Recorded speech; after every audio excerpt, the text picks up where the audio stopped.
Ella decided to call the crazy house. The next day, Nick announced he was attending a Harvard super seminar, and Charles showed up with his niece to celebrate. Nick, feeling the pressure, spilled the beans to Charles about working for the Department of Defense.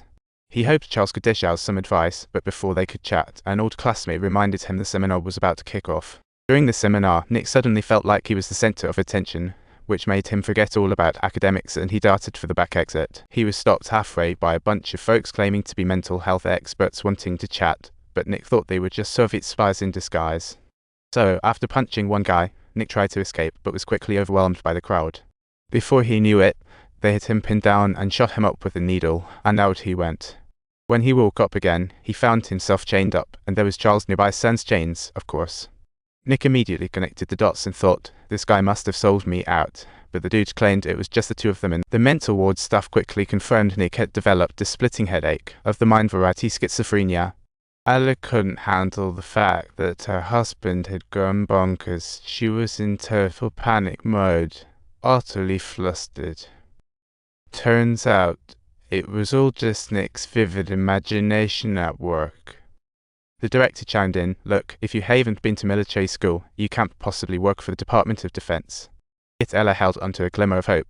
If she could find this microlink Nick blabbered about, maybe she could prove he wasn't crazy. So, she raced to Nick's office, found an address in his room, and set off like a woman on a mission.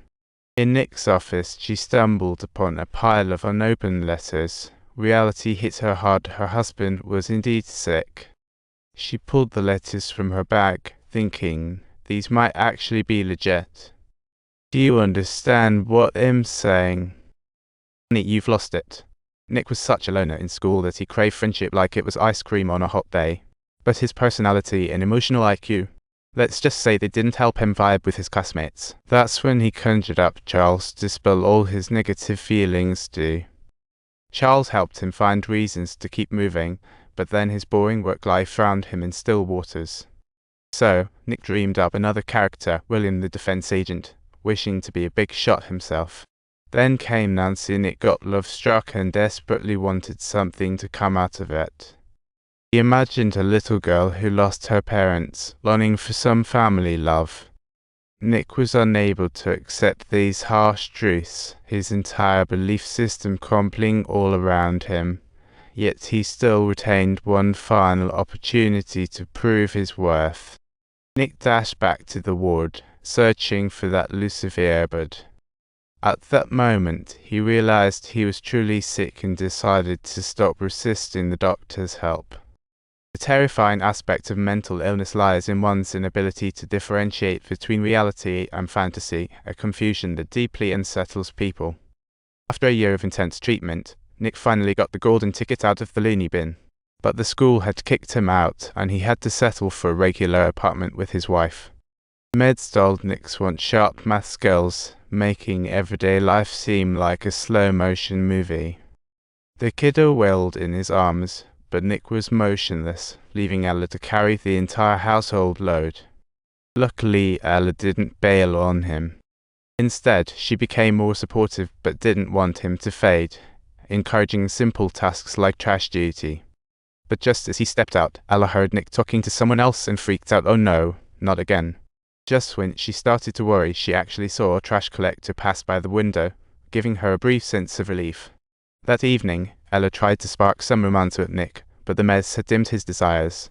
He just went to the kitchen for a cup of water to cool his jets, but seeing Nick's condition, Ella felt as if love was a distant memory. Next day, to have more time for Nick, Ella decided to drop the kid off at her mom's.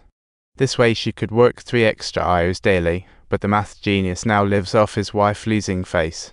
Nick made a tough call that night. He secretly hid the meds Ella gave him. The effect was immediate. His math skills resurfaced, along with some spectacular hallucinations.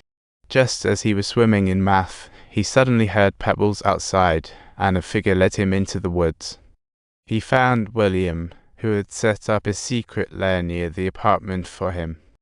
William claimed that if Nick came back to work, the world would know about his genius. Now all Nick wanted was a job and salary, so he sank deeper into his fantasy world.